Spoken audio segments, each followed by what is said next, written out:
Big Island Video News covers the arrival of the storied Hōkūleʻa voyaging canoe in Hilo Bay, where the crew prepares to embark on a historic journey across the world's oceans.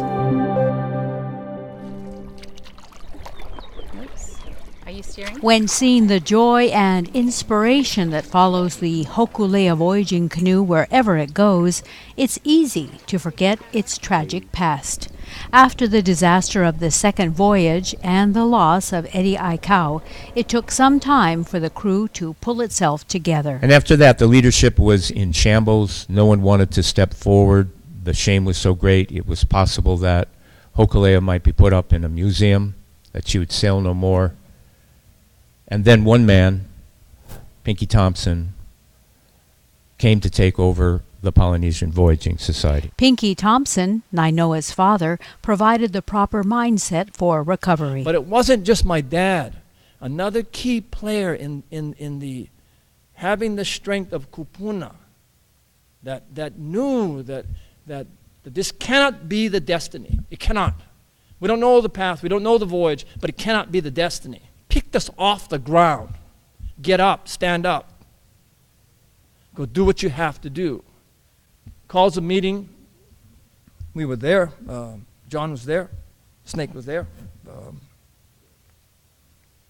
We weren't talking to others, too much shame. My father just says, you got to go. Know the power of vision. Let it guide you. Know the path. Along the path, know who you serve. It's not about you. Understand that what you guys need to do as leaders is to come together, what's going to hold you together about the things that you're common of your values. What do you believe in? Bring that together, remember that, and hold on to that as you get challenged as leaders. And then he said, you take your vision and your values and you go to your community. If your community is not with you, you will do nothing. Take it to them. Give them your beliefs. Ask them. Be with you. Then he said, and I want you, because he knows nothing about sailing, to come up with a sail plan of success. Not about failure, but of success. You tell me everything you need to do to earn the right to voyage. Don't tell me a time you're going to depart. Tell me what you need to do to be prepared for success. And then train. And then train. Thompson also told his son that there was one crucial step that had to be taken. One more crew member, a return to an old teacher. We get on the parking lot, we're all excited, we want to get training. Pulls me on the side, almost in an angry voice. Okay, Nainoa, you want to go navigate? Where's your teacher?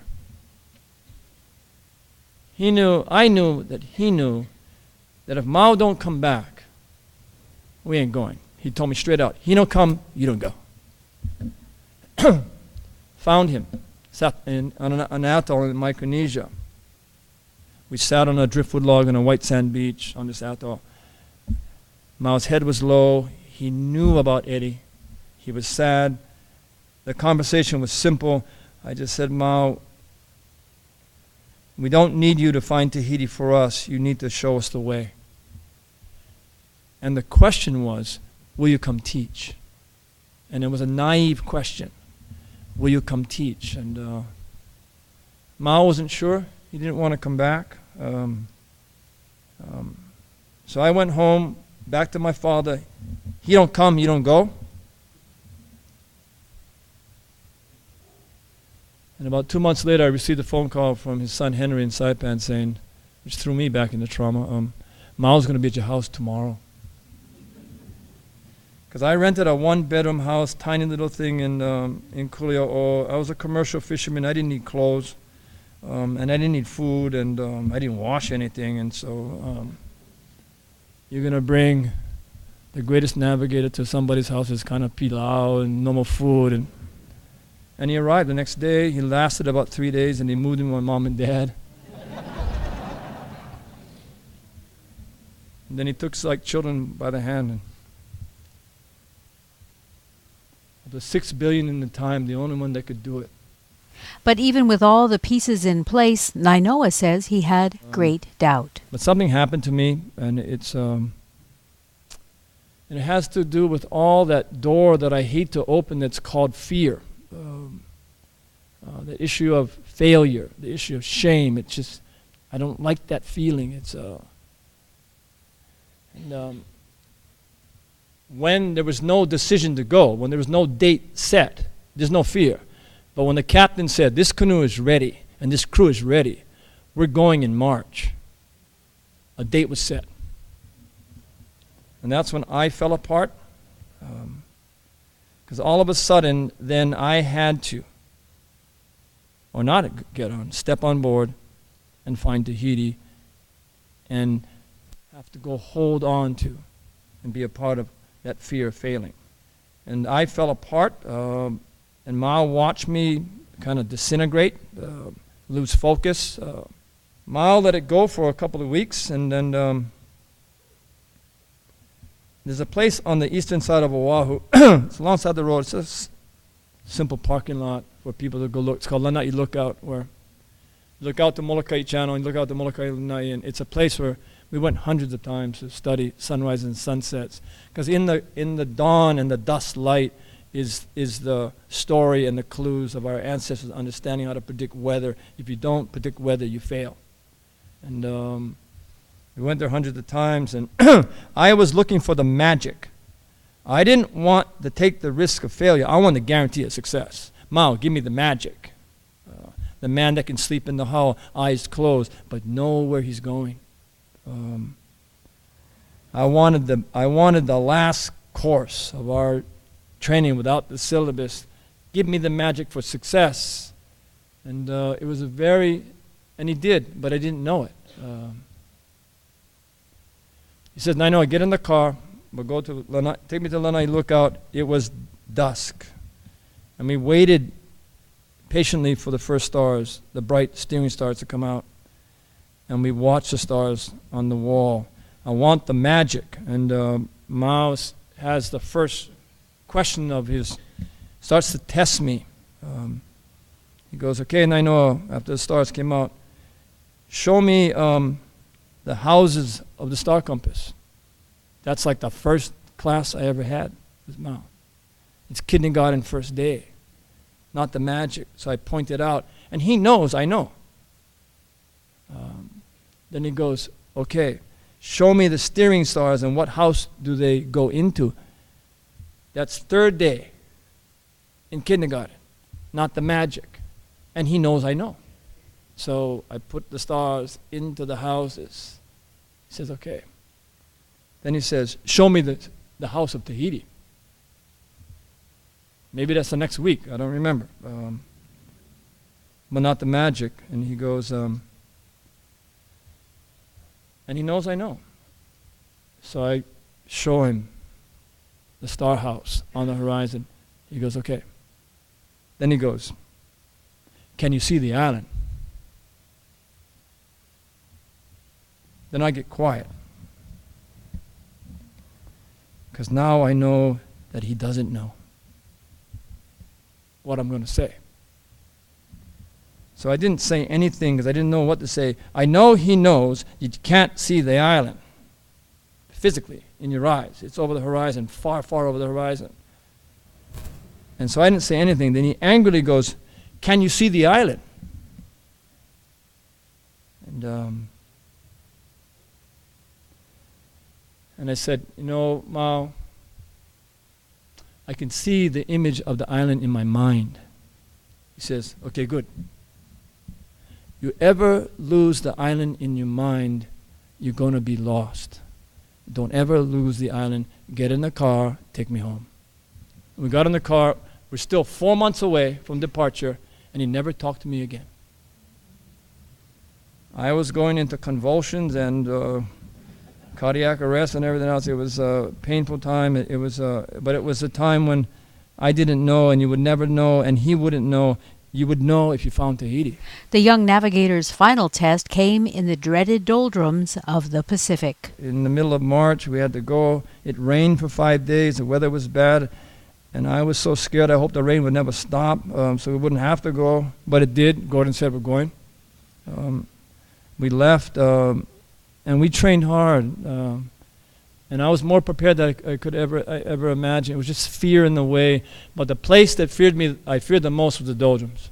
None of us could train for when you can't see the stars or the sun and the moon.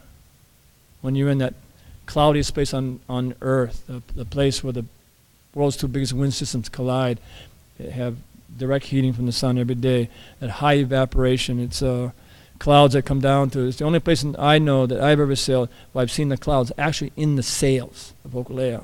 And they raise up to 40,000 feet. When the rain falls, it's so collected, so much moisture from 40,000 feet that it stings. You're in the hottest place on the earth, but you got to put on your foul weather gear. And you can't see anything. I feared that place. And then I remember that morning, the sunrise coming up. We had sailed about 7 days, and we see this in the right to the south, this edge of these vertical, like a curtain of clouds on the horizon. And it looks close, but it's not. We sailed all day to get to them, to show you how high they are and how far away. And it was the doldrums. It was clear, it was distinct, it was there, and I wanted to turn the canoe around and sail back and wait till it goes away. Sam Lowe told the final story of Nainoa's moment of enlightenment that happened in those stormy doldrums. The wind was shifting, Nainoa recalls. The waves were shifting. The stars were gone. The rain was stinging cold because it came from so high. Hōkūleʻa leaned against her hull and plunged forward.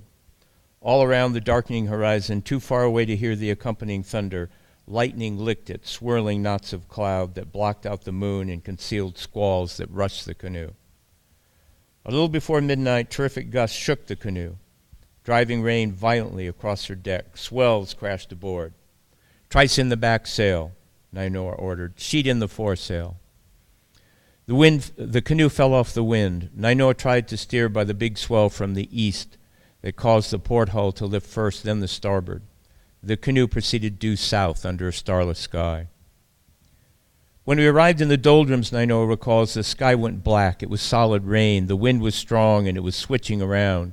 It was stronger in the squalls. We were moving fast. That's the worst thing that can happen. You're going fast, and you don't know where you're going. As the wind jarred around the compass, Nainoa lost all hope of steering by it.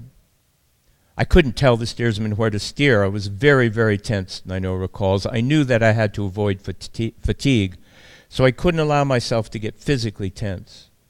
But I couldn't help it. I just couldn't stop myself. The wind backed around from the south to west and continued backing. The seas mounted and clashed. Nainoa lost all sense of the swells. Big seas, Harry Ho remembers. A lot of wind and dark. Oh man, was it dark. I was watching Nainoa being so focused and so single-minded and so careful, says Marion Lyman Mercero. I mean, he had to. The responsibility, especially after Eddie, knowing that our lives were in his hands. When we were in the doldrums, Nainoa appeared to be very calm, at least outwardly, Buddy McGuire remembers. But Nainoa was far from calm. He was fighting off panic. All the normal steering clues were lost. The swirling wind was no help. The canoe pitched wildly, without any detectable rhythm. Buddy struggled with a big sweep to hold the canoe on course. But what was the course? "Nainoa, where do you want me to go?" That single cry went right through me, Nainoa recalls. I had no answer. I was out of control. I had no idea what to do. I was mentally and physically exhausted. I could barely hold myself up. I spread my legs, I grabbed the rail and locked my elbow so I wouldn't fall down. I closed my eyes. I can't do this, I thought. This is finally it. I'm going to fail. Then something strange happened, Nainoa continues. I gave up fighting to find a clue, and I settled down. Then a warmth came over me. I felt the moon on my right shoulder. All of a sudden, I knew where the moon was. I couldn't see the moon. It was so black, but I knew where it was. During the initial moments of Nainoa's confusion, the canoe had followed the swirling wind and was now headed north, back to Hilo. What happened next was clearly fixed in the memory of everyone on deck. The canoe got turned around, says Buddy. We couldn't see the stars. Nainoa ordered us to change direction. Then there was a break in the clouds. The moonlight shone through, and Nainoa used that to navigate, says Chad Babayan. I felt the moon before I saw it, says Nainoa. I had an image of the moon in my mind, so I knew where to go. I turned the canoe around and headed south, and then Just for a moment, there was a hole in the clouds and the light of the moon shone through, just where I expected it to be. I can't explain it, Nainoa continues. There was a connection between something in my abilities and senses that went beyond the analytical, beyond seeing with my eyes. It was something very deep inside. Before that happened, I relied on math and science because it was so much easier to understand things that way. I didn't know how to trust my instincts. My instincts were not trained enough to be trusted. That night, I learned there are levels of navigation that are realms of the spirit. Hawaiians call it na'au, knowing through your instincts, your feelings, rather than your mind or your intellect. It's like new doors of knowledge open and you learn something new. But before the doors open, you don't even know that such knowledge exists. Hōkūleʻa arrived at Bataiva. It's within about 30 miles of where Nainoa had called it. Maupialag told him later that he was extremely happy for Nainoa, but he was more happy for himself because he had taught Nainoa. He was the teacher. After that voyage in 1980, Hōkūleʻa, as you all know, has achieved somewhere around 140,000 miles of voyaging, all of it done safely. And it has instilled a revival of the building and sailing of canoes, not just here in Hawaii, but throughout the Pacific. With the storytelling at the Imiloa Astronomy Center nearly finished, there was time for one more story, a final visit with Maupialag, and one last goodbye. But it all goes back to this man, to Maupialag. And in Satawal, on March of 2007, Mau called together 5 navigators from Hawaii and another 12 from his own island. In that period of time, 30 years, he had been able to train sufficiently 5 navigators from Hawaii to become master navigators. And the people of his own islands, having seen Hōkūleʻa sail and having seen this revival of canoe sailing throughout the Pacific, began to come to Mau to learn navigation. And so at this ceremony, which was the transferring, it was giving his final blessing to these navigator students. Mau achieved his final goal, which was to pass on his knowledge to both the people of Hawaii and the people of his own island.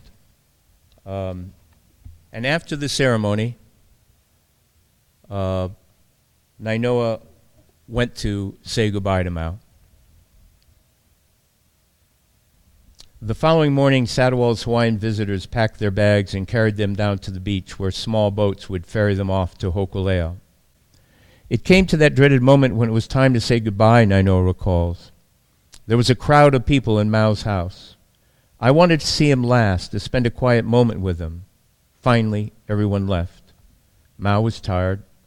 The prognosis that he might survive even through that year seemed doubtful. Mau was suffering from a very debilitating kidney disease. I did not know how to say goodbye. He did not know how to say goodbye. It was awkward. So we just said, "See you later." And I left. I walked down the beach. I was stumbling, kind of weaving. I stopped. I said to myself, this is all wrong. I turned around and ran back to Mau's house. "Mau," Nainoa said, "you taught us to sail. So when we sail, do you sail with us?" Mau nodded. "If we teach navigation, do we teach you?" "Yes," said Mau. "So if we teach navigation, then you'll be with us forever." Mau smiled and nodded. Maybe that was one reason why he gave us po, Nainoa thought, to make sure that we'd be together forever through his teaching. Then we embraced in a special kind of way, Nainoa recalls, and I walked out of the house. It was a sunny day. I looked back into his room. It was all in shadows. The windows were backlit, and I just saw Mau sitting there, just his silhouette, all by himself, alone. A few hours later, aboard Hōkūleʻa, Nainoa watched Satawal dip slowly below the horizon. On July 12, 2010, Mao passed away on Satawal. All his life, Mao had struggled to spread the knowledge inherited from his ancestors. Almost single-handedly, he reversed 2 centuries of cultural decline among Hawaiians, replacing it with a resurgent pride in their great seafaring heritage. The Saram, the powerful light that Maupealag first carried to Hawaii in 1973, will forever inspire the people of the Pacific to raise islands from the sea. Thank you.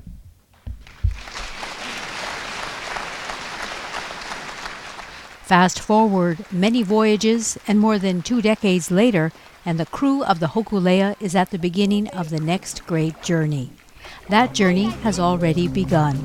Last week, the canoe left Hilo to begin the Malama Hawaii leg of the journey, which will precede the worldwide Malama Honua voyage. The canoe has already passed South Point on Hawaii Island.